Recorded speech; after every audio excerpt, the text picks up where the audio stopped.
ओम मुनित्रयं नमस्कृत्य सूक्तिः परिभाव्य च वैयाकरणसिद्धान्तकौमुदीं विरच्यते।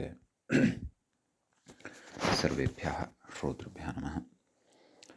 अस्माभिः गतपाठे यद्यत् पठितं तद् एकवारं स्मरामः। वयं वैयाकरणसिद्धान्तकौमुदी इत्याख्यस्य ग्रन्थस्य तत्र अजन्तपुल्लिङ्गप्रकरणे भवामः। प्रकरणस्यास्य अस्माकं क्रमे तत्र 62तमः पाठः प्रवृत्तः। अस्मिन् पाठे वयं सखिशब्दमादाय विशेषं पठन्तः च स्मः। तत्र सखी सु इत्यवस्थायाम् अनङ्सौ इत्यनेन सूत्रेण आदौ सखी इत्यस्य अनङादेशः अन्तादेशः भवति। सख सख अन् स सखन्स इत्यवस्थायां तत्र उपधः दीर्घः कर्तव्यः भवति। तदर्थं का नाम उपधः इति ज्ञातव्यं भवति। तदपि विगतपाठे एव ज्ञातम्। अलोन्त्यात् पूर्व उपधः। तत्र सर्वनामस्थाने चासम्बुद्धौ इति सूत्रं गतपाठे अस्माभिः पठितम्।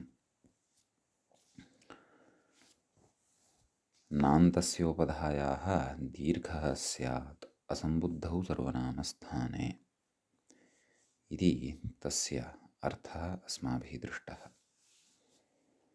तदनन्तरं तत्र अपृक्त एकाल् प्रत्ययः इत्यनेन अपृक्तसंज्ञा कस्य भवति इति ज्ञातम्। एकाल् प्रत्ययः यः सः अपृक्तसंज्ञः स्यात् इति तस्य अर्थः सूत्रस्य दृष्टः। सखन् स इत्यत्र सु इत्यस्य यः स अवशिष्यते तस्य अपृक्तसंज्ञा भवति। अपृक्तसंज्ञायाः फलं तु हल्ङ्याभ्यो दीर्घात् सुतिस्य पृक्तं हल् इति सूत्रं भवति। अपृक्तस्य लोपस्तेन क्रियते इति कृत्वा तत्र सूत्रस्य अर्थः अस्य अस्माभिः दृष्टः। हलन्तात् परं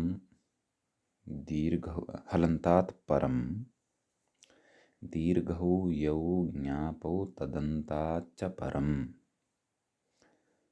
सु ति सि इत्येतद् अपृक्तं हल् लुप्यते इति अर्थः तस्य दृष्टः। तत्र एतेन सु इत्यस्य लोपः क्रियते। अतः सखान् इति स्थितिः लभ्यते। न लोपः प्रातिपदिकान्तस्य इत्यनेन लोपः क्रियते। तत्र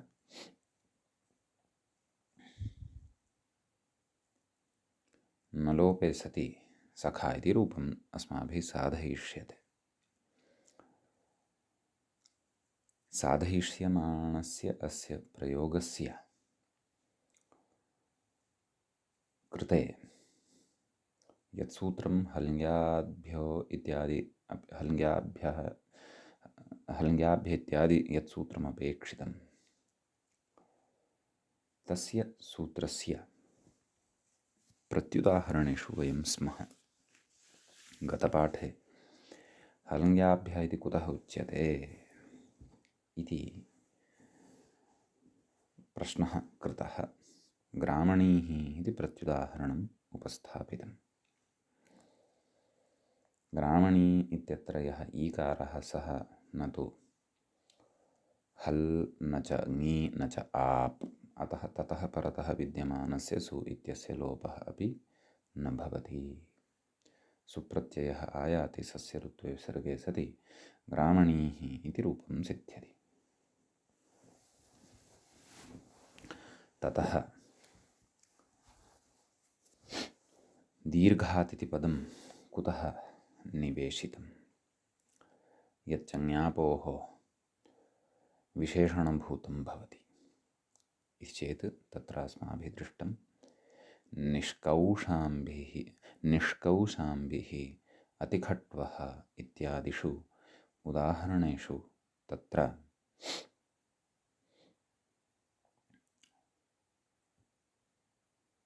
ह्रस्वादेशापन्नयोः ज्ञापोः अपि ज्ञाभ्यां परतः विद्यमानस्यापि स्वोर्लोपः यथा न स्यात्। तत्र च निर्गतः कौशाम्ब्याः अथवा निष्क्रान्तः कौशाम्ब्याः इति विग्रहे खट्वाम् अतिक्रान्तः इति विग्रहे च कौशाम्बी खट्वा इत्यत्र उभयत्रापि क्रमशः ङीप् आप् इत्येतौ प्रत्ययौ भवतः। अनयोः द्वयोरपि गोस्त्रियोरुपसर्जनस्य इत्यनेन सूत्रेण ह्रस्वत्वं भवति। अतः निष्कौशाम्बि अतिखट्व इति रूपद्वयम् इति शब्दद्वयं सिद्धं भवति। तस्मात् सुप्रत्यये सति निष्कौशाम्बिः अतिखट्वः इति उदाहरणद्वयं सिद्धं भवति। एतावान् विचारः अस्माभिः गतपाठे कृतः। अधुना तावत् अजन्तपुल्लिङ्गप्रकरणस्यास्य तत्र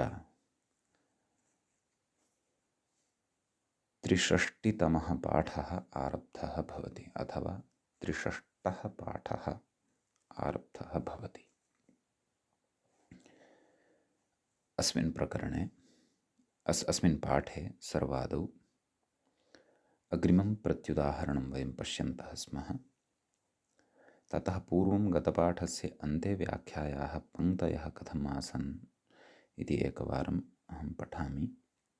आम्, निष्क्रान्तः कौशाम्ब्याः खट्वामतिक्रान्त इति विग्रहे निरादयः क्रान्ताद्यर्थे पञ्चम्या अत्यादयः क्रान्ताद्यर्थे द्वितीयया इति समासः गोस्त्रियोः इति ह्रस्वत्वम् अत्र ज्ञापोर्ह्रस्वत्वान्न सुलोपः इति वयं गते पाठे पठितवन्तः। अधुना तत्र अग्रे उच्यते सुतिसि इति किम् अभैत्सीत् इति। सुतिसि इति कुतः उच्यते?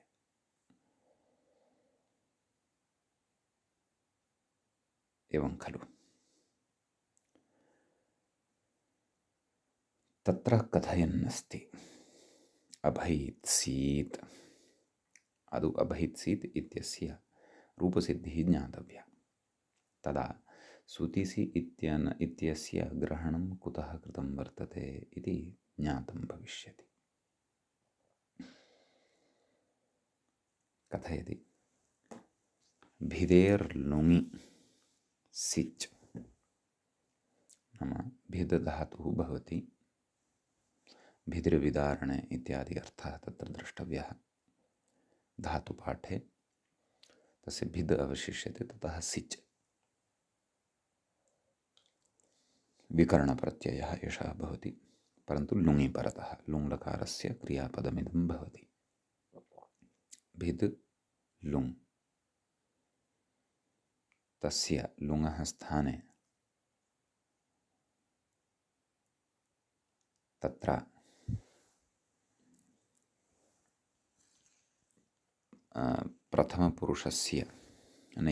प्रथमपुरुषस्य एकवचने तिप् इति प्रत्ययः भवति।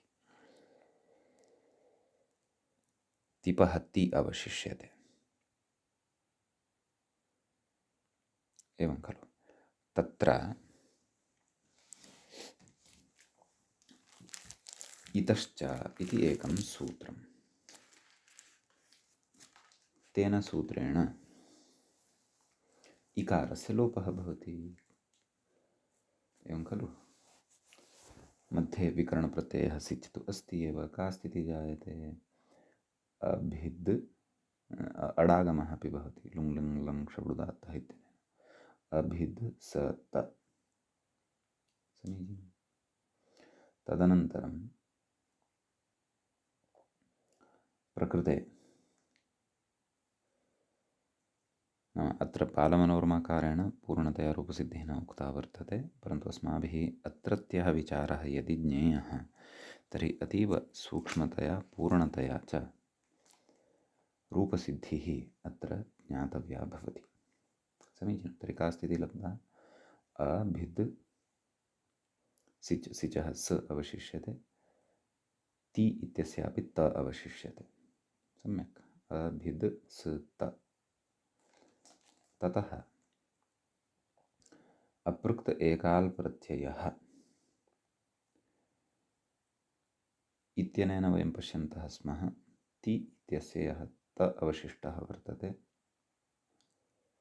तस्य अपृक्तसंज्ञा वर्तते। अतः तस्य अन्यत् प्रयोजनं भवति। तत्र अग्रे तिङन्तेषु अस्माभिः पठिष्यते। अस्ति सिचोपृक्ते इत्यनेन सूत्रेण त इत्यस्य ईडागमः भवति। का स्थितिः जायते? स्थितिं लिखन्तः भवन्ति चेत् स्पष्टता भवति।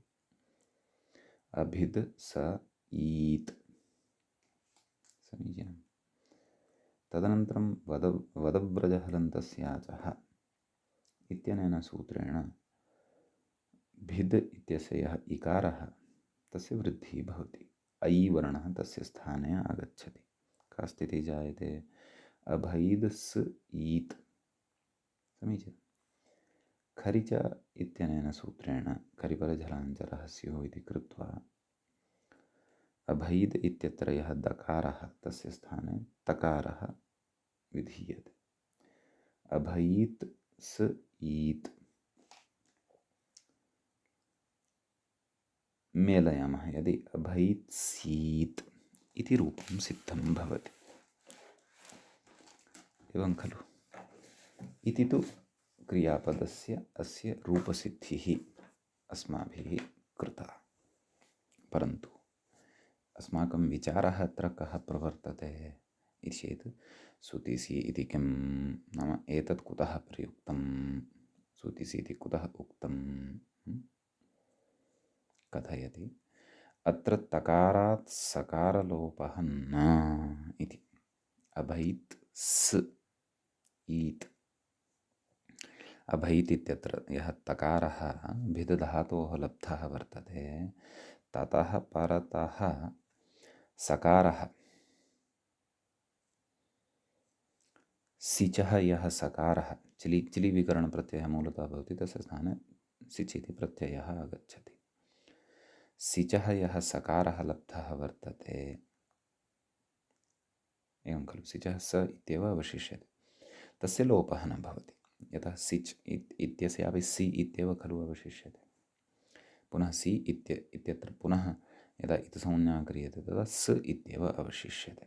तर्हि कश्चन एवं न चिन्तयेत् यत् सुतिसि इत्यत्र ये त्रयः प्रत्ययाः पठिताः तेषु सि इत्यपि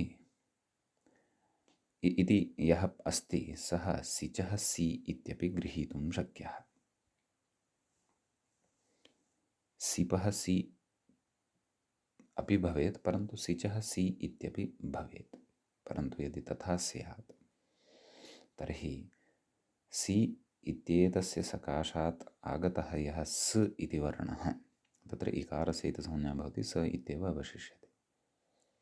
तर्हि तस्यापि अभैत् सीत् इत्यत्र तकारात् परः वर्तते यः सिच्, सिचः स इति वर्णः व्यञ्जनभूतः व्यञ्जनरूपः,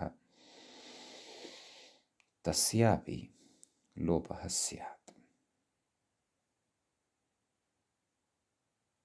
एवं खलु। तर्हि अभैत् सीत् इति रूपं न स्यात्, अभैसीत् इति अनिष्टं रूपं स्यात्। तदनन्तरं षत्वमपि स्यात् सकारस्य स्थाने ष वर्णः स्यात् अभैषीत् इति अनिष्टं रूपं स्यात्।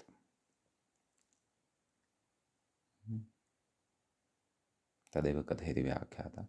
अत्र तकारस्य सकारस्य लोपो न, तकारात् सकारस्य लोपो न। कुतः? सूतिसि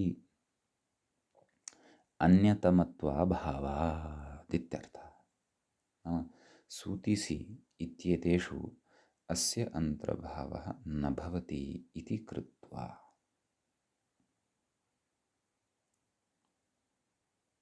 एवं खलु। तर्हि तत्र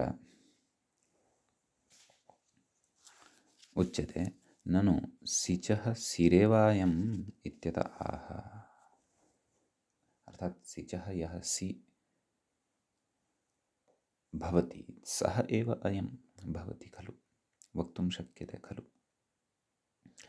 परन्तु सिचः विकरणप्रत्ययस्य सि इति चकारस्य इति संज्ञां कृत्वा यः अवशिष्यते, तदनन्तरमपि इकारस्य इति संज्ञां कृत्वा स इति यः अवशिष्यते, सः अयं नास्ति इति अत्र प्रतिपाद्यते। कुतः? तत्र मूले उच्यते, व्याख्याता कथयति तिपेति। मूले पश्यन्तु, तिपा सहचरितस्य सिपो ग्रहणात् सिचो ग्रहणं नास्ति इति।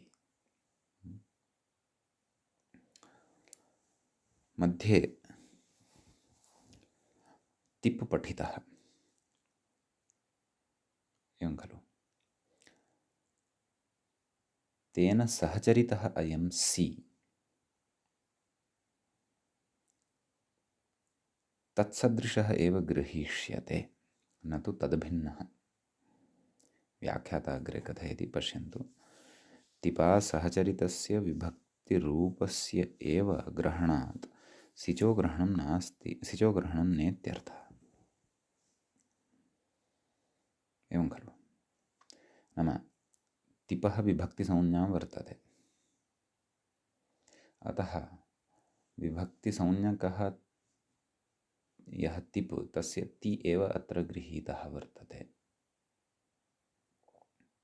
सम्यक्।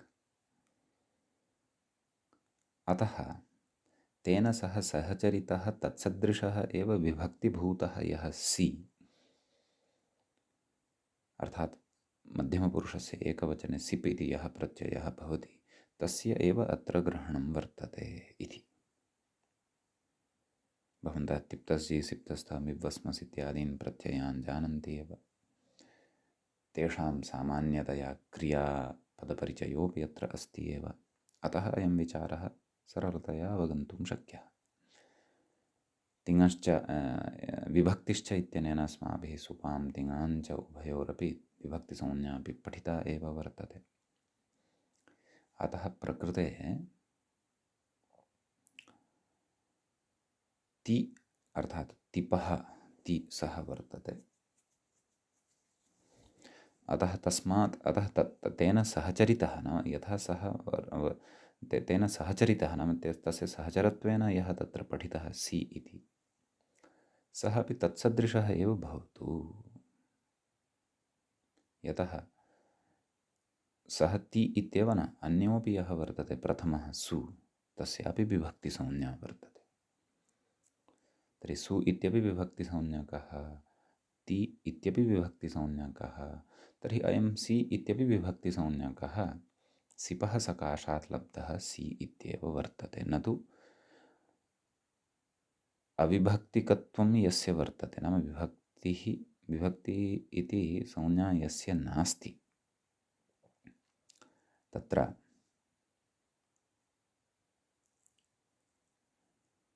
सिचः यः सि लब्धः वर्तते तस्य ग्रहणमत्र नास्ति।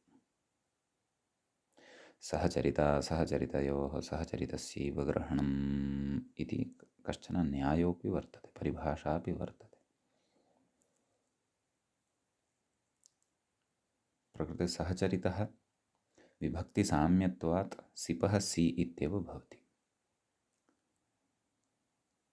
विभक्ति असाम्यत्वात् विभक्त्यसाम्यत्वात्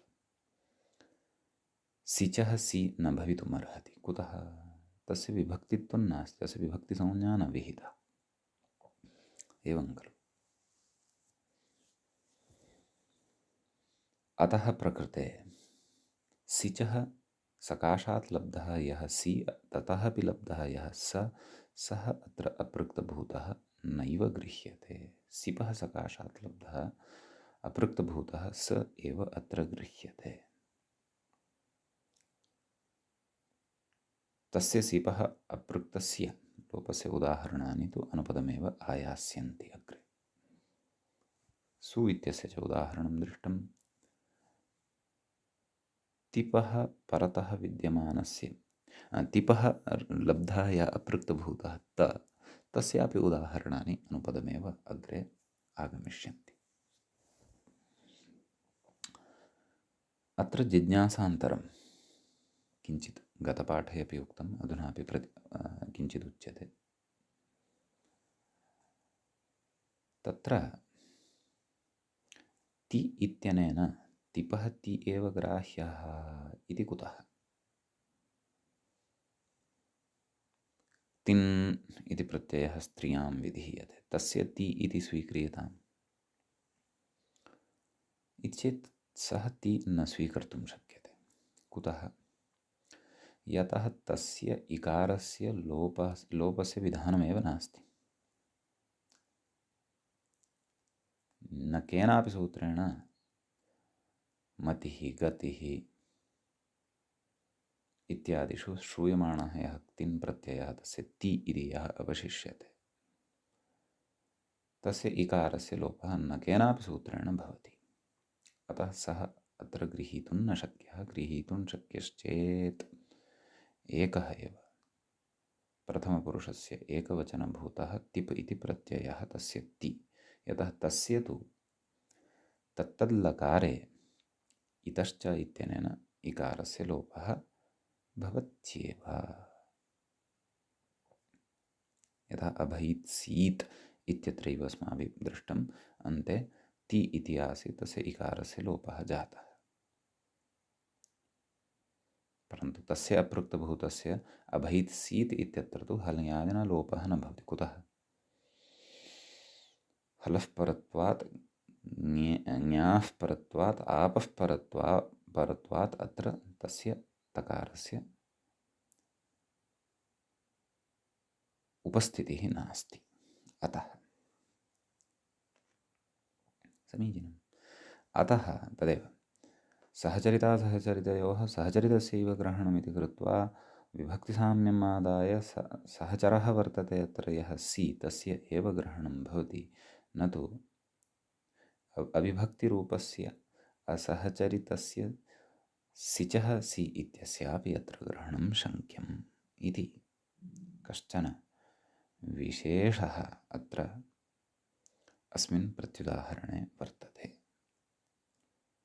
मन्ये इदं प्रत्युदाहरणम् अस्माभिः अवगतं स्यात्। ततः अग्रिमं प्रत्युदाहरणम् अधुना विचारयामः। तत्र कथयति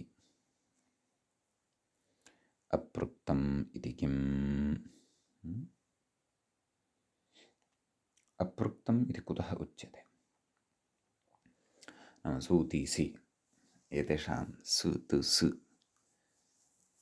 एते एकव्यञ्जनभूताः वर्णाः एव अपृक्तसंज्ञाः इति उच्यते खलु। तत् कथं, किमर्थम् उच्यते इति, किं प्रयोजनं? सूत्रे अपृक्तम् इति पठनस्य किं प्रयोजनं? कथयति अपृक्तमिति किं बिभर्ति इति। तत्र प्रत्युदाहरणं प्रस्तुतं। बिभर्ति भृञ इति धातोः क्रियापदं लटि भवति। इदं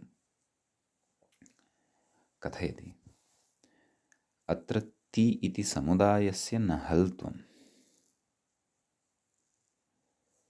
बिभर्ति इति क्रियापदे तिप् प्रत्ययस्य ति इति श्रूयते खलु। तस्य समुदायस्य तकारेकारयोः समुदायः सः। एवं खलु। तस्य हल्त्वं तु न। आम्, यदि अत्र इकारस्य लोपः भवति स्म इतश्च इत्यनेन अभैत्सीत् इति वत् अत्रापि अन्ते तिपहत्त इति वर्ण एव यदि लभ्यते स्म वा न वा, तदा तु अस्माभिः वक्तुं शक्यते स्म यत् अत्र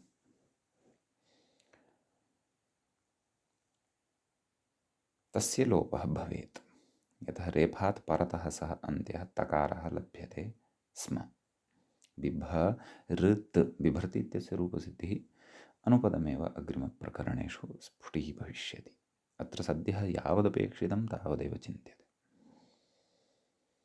अतः अपृक्तग्रहणं यदि न क्रियेत सूत्रे, तर्हि सूत्रं कथं स्यात्?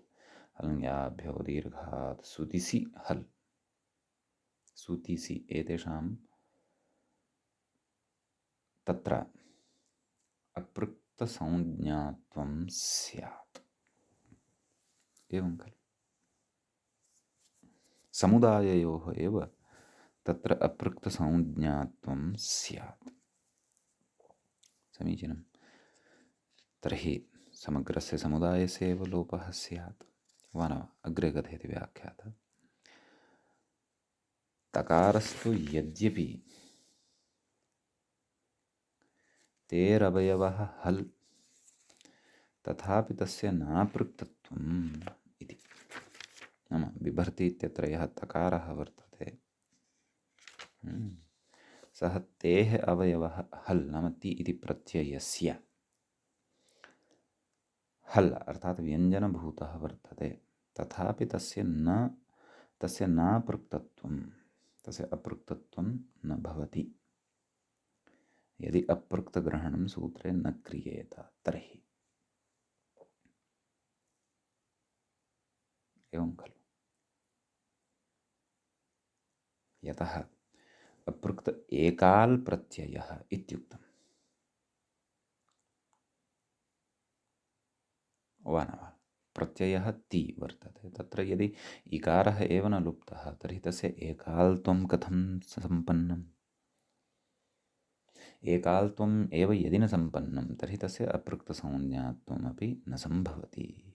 अतः तकारेकारयोः सङ्घातः अर्थात् समूहः यः वर्तते ति इति, तस्य सर्वस्यापि समूहस्य अपृक्तसंज्ञा यथा न स्यात् तदर्थं प्रकृते अपृक्तग्रहणं सूत्रे कृतं वर्तते इति भावः। अग्रे कथयति। वस्तुतस्तु उकारे इकारे च लुप्ते, नाम सु इत्यत्र उकारः, ति सि इत्यत्र च इकारः, तस्मिन् लुप्ते परिशिष्टः सकारः तकारश्च, नाम अवशिष्टो भवति यः सकारः, अवशिष्टश्च भवति यः तकारः, सुतिसि इत्यनेन गृह्यते। सुतिसि इत्यनेन नाम सूत्रे यत् सुतिसि इति पठितं तेन पदेन तादृशसकारस्य तकारस्य एव ग्रहणं भवति। सु इत्यस्य स, ति इत्यस्य त, पुनः सि इत्यस्य स एव अत्र गृह्यते। कथयति। हल् शब्द सामानाधिकरण्यादित्युक्तम्, एवं खलु। अन्यथा तत्र हल् इत्यनेन सह सामानाधिकरण्यं कथं वा स्यात्? न खलु स्यात्। सूतिसि इत्येतत् हल् लुप्यते, इत्येतत् अपृक्तं हल् लुप्यते। कथं सूतिसि इति हल् भवितुमर्हति वा? न खलु। आं, तत्र विद्यमानं व्यञ्जनं हल् भवति, सत्यं, परन्तु सूतिसि इति केवलं हलेव नास्ति खलु, केवलः हलेव नास्ति खलु, तत्र स्वरोऽपि वर्तते खलु। अतः हल् इत्यनेन सह सामानाधिकरण्यस्य अपेक्षा एव एतं विषयम् अत्र ज्ञापयति यत् सूतिसि इत्येतेषाम् अपृक्तत्वेन एव ग्रहणम् अत्र भवति इति। अन्यथा हल् इत्यनेन सह सामानाधिकरण्यमेव न स्यात्। सूतिसि इत्यत्र स्वराणामपि अन्तर्भावात् इति पूर्वमुक्तमस्ति। तत् स्मारयन् अस्ति व्याख्याता तावदेव। समीचीनम्। अग्रे कथयति नात्र इकारलोपः अस्ति इति।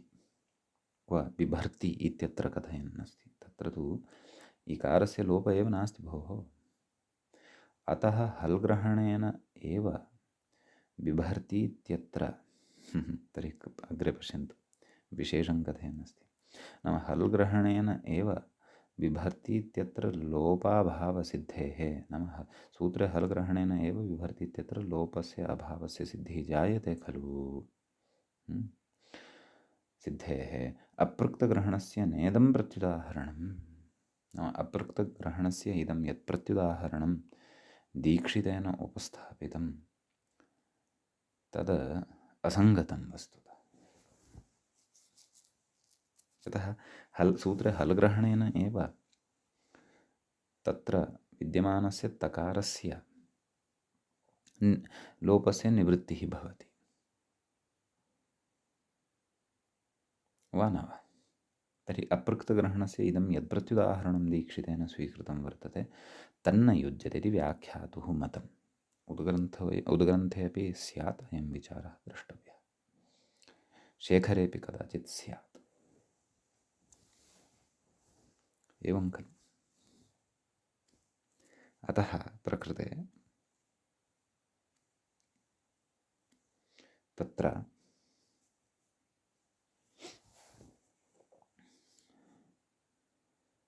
वस्तुतः हल् ग्रहणेन एव तकारनिवृत्तिः भवति। यतः बिभर्ति इति रेफात् परतः अपृक्तः हल् एव नास्ति, समाप्तः विषयः। एवं खलु। अपि च ति इति न हलः नाम इति तु हलस्वरयोः समुदायस्य नाम वर्तते। तत्र इकारः एव न लुप्तः यदि, तर्हि हल्त्वं कथं सम्पन्नं भवति, न खलु भवति। अतः तेनैव अत्र तकारलोपनिवृत्तिः। अपृक्तं किम्, अपृक्तस्य किम् इति पृष्ट्वा इदं प्रत्युदाहरणदानम्, अपृक्तम् इति किम् इति पृष्ट्वा बिभर्ति इति प्रत्युदाहरणदानम् अपृक्तशब्दस्य चारितार्थ्याय अथवा अपृक्तशब्दस्य प्रयोजनाय अयुक्तं ग्रन्थकारस्य इति व्याख्यातुः अभिमतम्। समीचीनम्। अस्तु, तथापि मूलम् आदाय तु अस्माभिः सङ्गतिः दीक्षितमतानुसारं तु कर्तव्या एव। अत्र विद्यमानः तकारः अपृक्तसंज्ञां न भजते, अतः तस्य लोपः न भवति इत्यपि वक्तुं शक्यते, क्लेशो नास्ति। परन्तु प्रकारान्तरेण नाम हल् ग्रहणेन एव सा सिद्धिः जायते खलु। अतः अपृक्तम् इत्यस्य प्रत्युदाहरणाय इदम् उदाहरणं कुतः स्वीकर्तव्यं वृथैव इति अस्य अभिप्रायः व्याख्यातुः। समीचीनम्। इत्येतावदुक्त्वा ततः अग्रे कथयति। द्वितीय हल् ग्रहणस्य प्रयोजनं पृच्छति इति। तत्र हल् ग्रहणं द्विः खलु सूत्रे दृश्यते। हन्याभ्यो दीर्घात् सुतिस्पृक्तं हल्। सूत्रस्य आरम्भः अपि हल् शब्देन वर्तते, सूत्रस्य परिसमाप्तिरपि हल् शब्देन एव वर्तते। तत्र द्वितीयः यः हल् अर्थात् अन्ते, सूत्रस्य अन्ते पठितः यः हल् इति शब्दः, तस्य किं प्रयोजनम् इति पृच्छते। एवं किल। तर्हि तत्र कथयति हल् किमिति। मूले पश्यन्तु। हल् किं बिभेद इति। बिभेद इत्यस्य रूपसिद्धिं च लाघवेन कथयति। भिदेर् लिट् तिप् णल् अर्थात् भिद धातुः भवति, लिट् लकारः भवति, तस्य स्थाने तिबादेशः भवति, तिपः स्थाने णलादेशः भवति। परस्मैपदानां णलतु सुस्थलतु णल्वमाः इति अनुपदमेव पठिष्यते।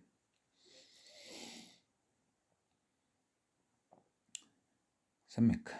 तर्हि अग्रे किं कथं रूपसिद्धिः? भिद् अ णलः अ अवशिष्यते।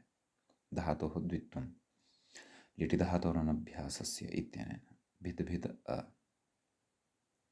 तदनन्तरम् अभ्यासकार्यद्वारा अभ्यासे चर्च इत्यनेन बकारस्य बकारः भवति। आदौ हलादिशेषः भवति। नाम अभ्यासः नाम प्रथमः भिद् यः वर्तते तस्य भि इत्येव अवशिष्यते। भि भिद् अ। तदनन्तरम् अभ्यासकार्यं भकारस्य बकारः आगच्छति। बिभिद् अ। तदनन्तरं गुणः बिभेद् अ मेलनेन बिभेद इति रूपं सिद्धं भवति।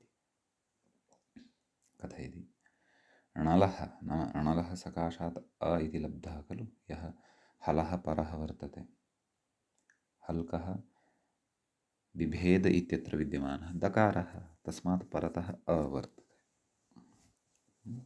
कथयति णलः अकारस्य हल्त्वाभावात् न लोपः इति। अयं यः अकारः वर्तते सः अपृक्तसंज्ञः अस्ति। अङ्गीकुर्मः। अपृक्त एकाल् प्रत्ययः। यतः तिपः स्थाने यदा णलादेशः विहितः ततः अस्य अपृक्तत्वं सिद्धं सत्यं। परन्तु अपृक्तत्वे सत्यपि इदं व्यञ्जनं नास्ति। अथवा अयमकारः हल् नास्ति। अयमकारः हल् नास्ति इति कृत्वा तत्र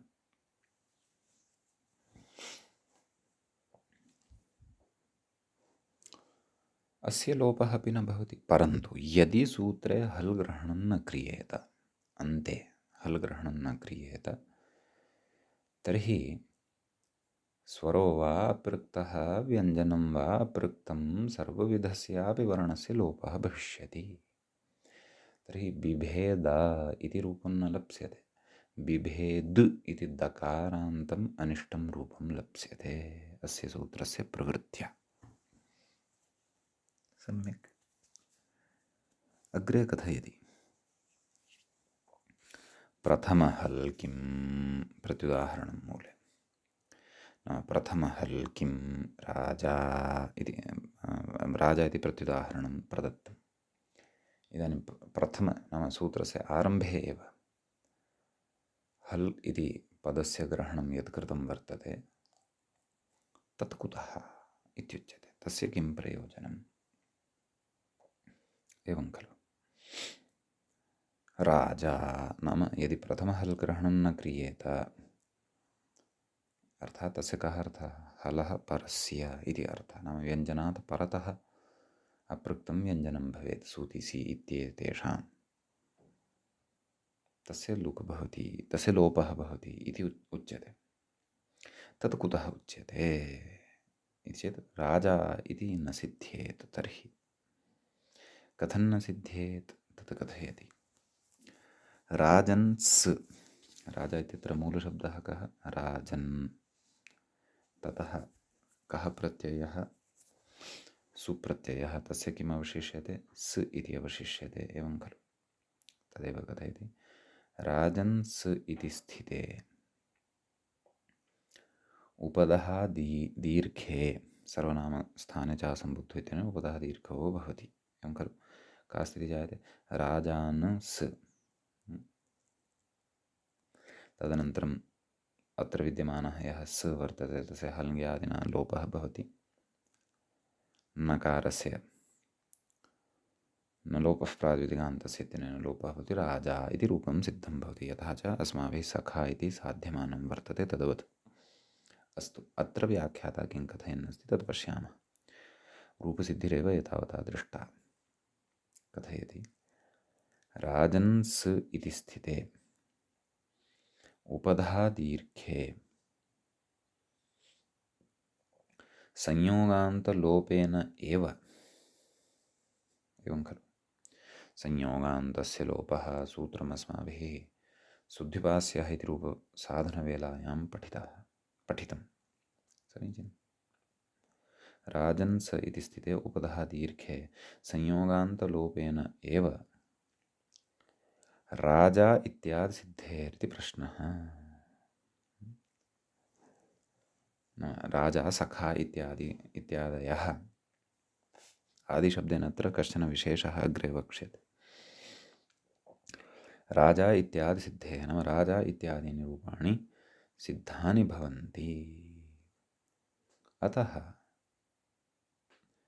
तत्र हल् ग्रहणं कुतः कर्तव्यम्?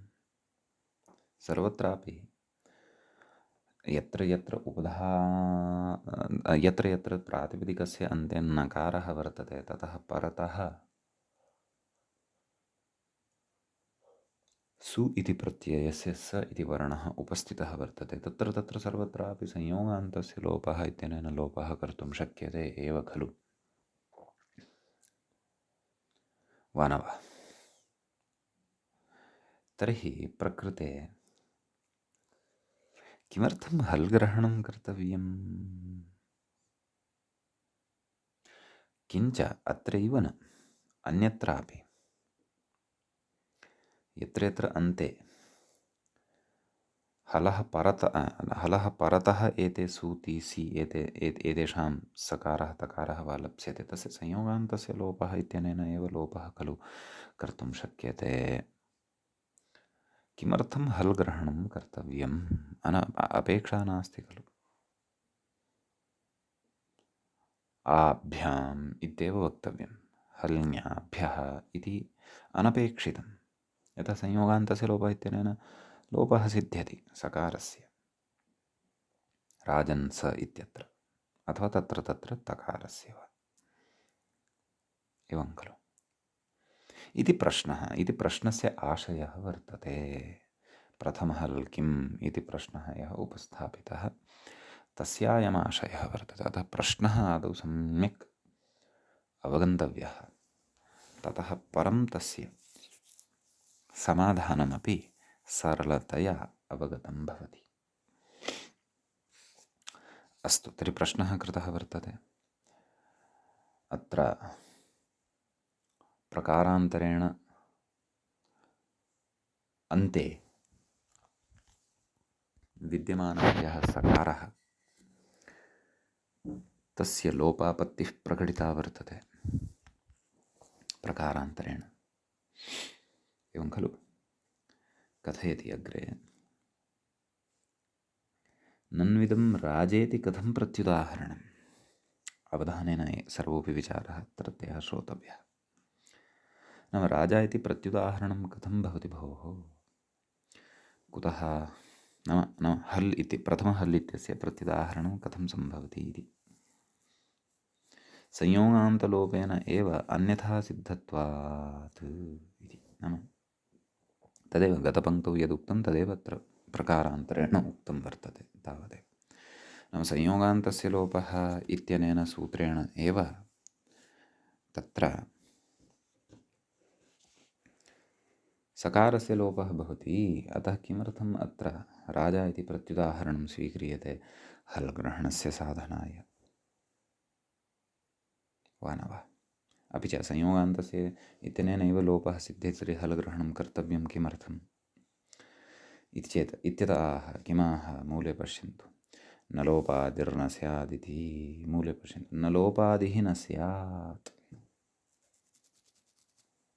कथयति न लोपः आदौ येषां ते न लोपा, अथवा न लोपः आदिः यस्य कार्यजातस्य तस्य सः अथवा तत् नलोपादि अथवा नलोपादिः।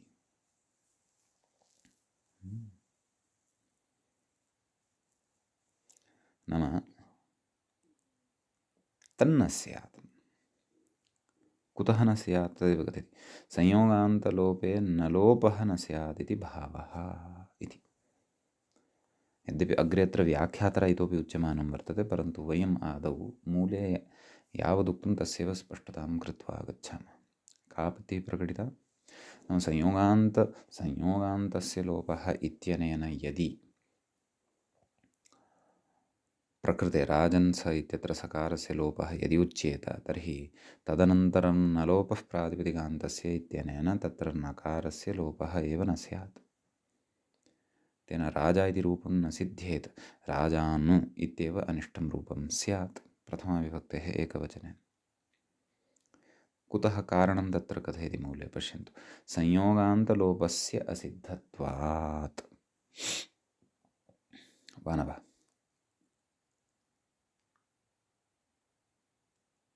संयोगान्तस्य लोपः अष्टमाध्यायस्य द्वितीयपादस्य 23तमं सूत्रं भवति।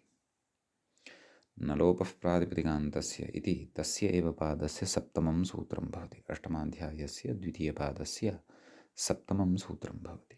एवं किल? तर्हि तत्र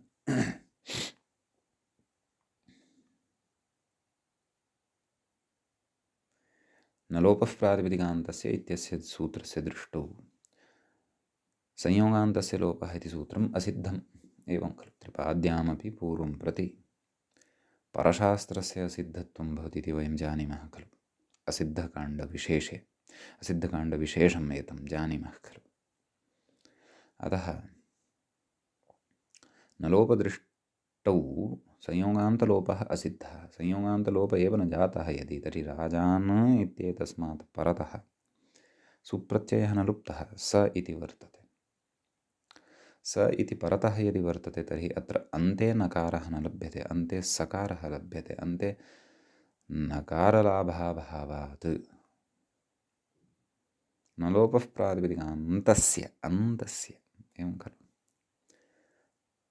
इत्यस्य सूत्रस्य प्रवृत्तिः न स्यात्। न लोपः प्रातिपदिकान्तस्य इत्यस्य प्रवृत्तिस्तु सोर्लोपानन्तरमेव स्यात्। सम्यक्। तस्मात् राजान् इति अनिष्टं रूपं लप्स्यते। एवं खलु? अतः संयोगान्तस्य लोपः इत्यस्य अत्र सर्वाणि निमित्तानि वर्तन्ते चेदपि तेन लोपः अत्र कृतश्चेदपि प्रयोजनं नास्ति। स लोपः जातः न जातः इति समानः एव। यथा मुख्यं कार्यं यद् वर्तते न लोपः प्रातिपदिकान्तस्य, तस्य दृष्टौ तु सः लोपः एव न प्रवृत्तः वर्तते। कुतः? तस्य दृष्टौ तत् सूत्रमेव नास्ति संयोगान्तस्य लोपः। कस्य दृष्टौ? न लोपः प्रातिपदिकान्तस्य इत्यस्य दृष्टौ। तर्हि संयोगान्तस्य लोपः इति यदि सूत्रमेव न वर्तते, तर्हि तेन कृतं कार्यमपि न वर्तते। तेन कृतं कार्यमपि न वर्तते, तर्हि सोर्लोपोऽपि न भवति, सोर्लोपः अपि न भवति। तर्हि नकारः अन्ते न लभ्यते। सु इत्यस्य स अन्ते दृश्यते केन? न लोपः प्रातिपदिकान्तस्य इत्यनेन। अतः नकारस्य लोपः न स्यात्। आम्, कृते तु प्रथमहल्ग्रहणे अस्मिन् सूत्रे हल्ङ्याभ्यो दीर्घात् सुविवृक्तं हल् इत्यत्र हल् ग्रहणेन प्रकृते हलः परत्वं वर्तते सु इत्यस्य स इत्यस्य। एवं खलु? अतः हलः परत्वं सु इत्यस्य सकारस्य वर्तते इति कृत्वा हल् कः? नकारः। तस्मात् परतः यः स वर्णः तस्य हलः परत्वं वर्तते इति कृत्वा तत्र तस्य लोपः भवति। अयञ्च लोपः हल्ङ्यादिना इति सूत्रेण विधीयते। नाम हल्ङ्याभ्यो दीर्घात् सुविस्वृक्तं हल् इत्यनेन सूत्रेण विधीयते इति कृत्वा अयं तु लोपः न असिद्धः, न लोपः प्रातिपदिकान्तस्य इत्यस्य दृष्टौ। कुतः? यतोहि षष्ठाध्यायस्य प्रथमपादस्य अष्टषष्टितमं सूत्रम् इदं भवति, अष्टषष्टं वा सूत्रं भवति। सपादसप्ताध्यायी एषः। सपादसप्ताध्यायीं प्रति त्रिपादी असिद्धः भवति, परन्तु त्रिपादीं प्रति सपादसप्ताध्यायी तु सिद्धः एव भवति। एवं खलु। अतः हल् ग्रहणं कर्तव्यमेव। अतीव सूक्ष्मा दृष्टिः सूत्रकारस्य। अतीव विचिन्त्य प्रथमं हल् ग्रहणं कृतं वर्तते इति भावः। सम्यक्। इति मूले यः विचारः उक्तः तस्य भवतां पुरतः सरलतया उपस्थापनम् आदौ मया कृतम्। अधुना व्याख्यायां विशेषाः ये उक्ताः वर्तन्ते ते सन्ति अस्माभिः द्रष्टव्याः। समीचीनम्। कथयति अग्रे पश्यन्तु। अभिनोत्र इत्यत्र कश्चन प्रयोगः वर्तते। कः? अभिनोत्र। समीचीनम्। इत्यत्र उत्वम् आशब्दार्थः। किमुक्तं? न लोपादिर्न स्यात्, नाम न लोपः न स्यात् इति एकम्। आदिना इति किं गृह्यते? उत्वं न स्यात्। आदिशब्देन तत्र उत्वं ग्राह्यं। क्व? अभिनोत्र इत्यत्र। समीचीनम्। इदानीम् अभिनोत्र इत्यत्र उत्वम् अस्ति वा न वा? अस्ति चेत् कथं वर्तते इति आदौ ज्ञातव्यम्। अर्थात् अभिनोत्र इति द्वयोः पदयोः सन्धिवशात् प्रकृते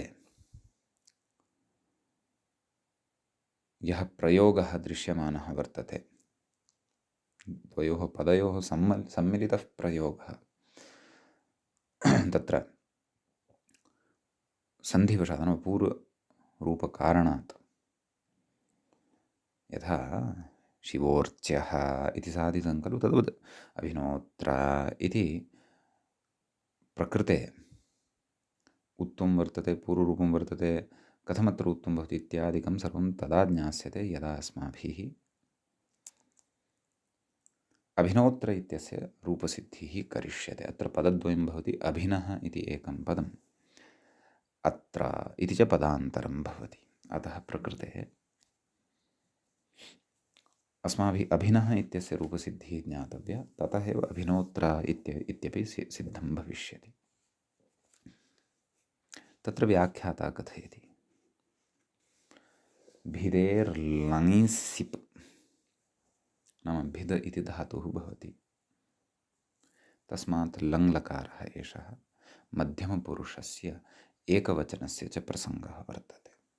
कः प्रत्ययः तत्र आयाति इति चेत् सिप् इति प्रत्ययः तत्र लभ्यते।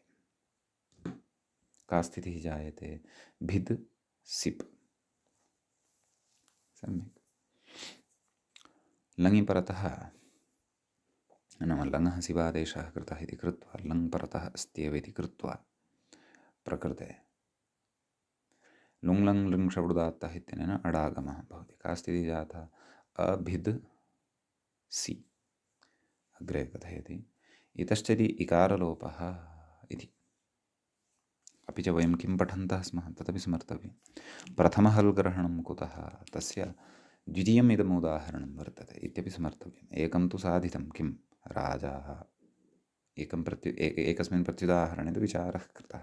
द्वितीयमिदं प्रत्युदाहरणं यत्र हल्ग्रहणस्य प्रयोजनम् अस्माभिः पठ्यमानं वर्तते। तच्च मूले न लोपादिर्न स्यात् इत्यत्र आदिशब्देन गृहीतं वर्तते। इदम् अपरं प्रत्युदाहरणम् अभिनोत्र इति। इत्यत्रापि बुद्धिः कर्तव्या।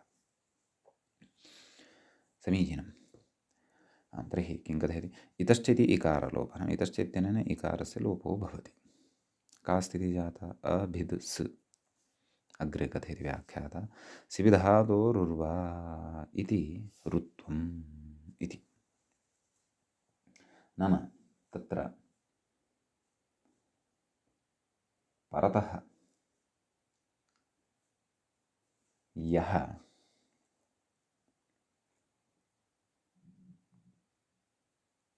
नाम सिपि परतः नाम सिपः स इति वर्तते खलु, तस्मात् परतः सिपिधातोरुर्वा इत्यनेन सूत्रेण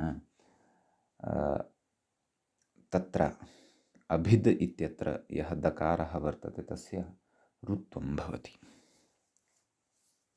समीचीनं। ऋ इत्यस्य र अवशिष्यते इति वयं जानीमः। अपि च अत्र ऋत्वकरणात् पूर्वं विकरणप्रत्ययः अपि स्वीकर्तव्यः। रौधादिकः एषः धातुः इति कृत्वा रुधादिभ्यः श्नम् इत्यनेन श्नम् इति विकरणप्रत्ययः अपि अत्र आनयः। स च भी द इत्यनयोः मध्ये आगत्य तिष्ठति, यतः श्नम् मित् वर्तते, तथा मिदजोन्त्यात् परः इति परिभाषा च अस्माभिः पठिता वर्तते। अतः का स्थितिः जायते? अभिनद स अर्थात् सिपः स। तदनन्तरं सिपिधातोरुर्वा इत्यनेन दकारस्य ऋत्वं भवति। का स्थितिः जायते? अभिनर्स् इत्यवस्थायां स यः वर्तते अग्रे तस्य हल्ङ्याभ्यो दीर्घात् सुविवृक्तं हल् इत्यनेन सूत्रेण लोपः भवति। का स्थितिः जायते? अभिनर अग्रे अपरं पदम् अत्र इत्यपि स्वीकुर्वन्तु। अभिनर अत्र इति भिन्नं पदम् अव्ययभूतं। सम्यक्। तर्हि प्रकृते अभिनर अत्र इत्यवस्थायां यः रोः सकाशात् लब्धः अस्ति ऋ खलु, तस्य अतोरोरप्लुतादप्लुते इत्यनेन उत्वं भवति। इतः अग्रे व्याख्याता किं कथयन् अस्ति तत् पश्चात् द्रक्ष्यामः, आदुरूपसिद्धिमेव पश्यामः। तेन उत्वं भवति, अतोरोरप्लुतादप्लुते इत्यनेन उत्वं भवति। यतः शिवोर्च्यः इत्यत्र, यतः ऋ इत्यस्य सकाशात् लब्धः वर्तते रेफः। अतः का स्थितिः जायते? अभि न उ अत्र, अभिन उ न उ अनयोः गुणः भवति। अभिनो अत्र, तदनन्तरम् एङः पदान्तादत् इत्यनेन पररूपं भवति। अभिनोत्र इति रूपं सिद्धं भवति। शिवोर्च्यः इतिवत् सन्धिकार्यं पूर्वरूपम् अत्र भवति। समीचीनम्। अत्र यदि प्रथमहल् ग्रहणं न क्रियेत, अभिनरस इत्यवस्थायाम् एवं खलु, तत्र संयोगान्तस्य लोपः इत्यनेन एव अभिनरस इत्यवस्थायां रस अनयोः तत्र संयोगः वर्तते। तथा संयोगान्तस्य लोपः इत्यनेन एव स इत्यस्य लोपः उच्येत। एवं खलु। तर्हि प्रकृते उत्वस्य प्रवृत्तिरेव न स्यात्। एवं खलु। तदेव किं कथयति पश्यन्तु। अत्र अतोरोरप्लुतादित्युत्वं न स्यात्। कुत इत्यतः? संयोगान्तलोपस्य असिद्धत्वादिति। अत्रापि तादृशः एव विचारः अस्ति। संयोगान्तलोपस्य असिद्धत्वात्। एवं खलु। तर्हि पश्यन्तु, प्रकृतिसंयोगान्तस्य लोपः इत्यनेन लोपः कृतः। समीचीनं। तदनन्तरं प्रकृते रोः उत्वं केन भवति तत् खलु चिन्तनीयम्। अतोरोरप्लुतादप्लुते इत्यनेन खलु।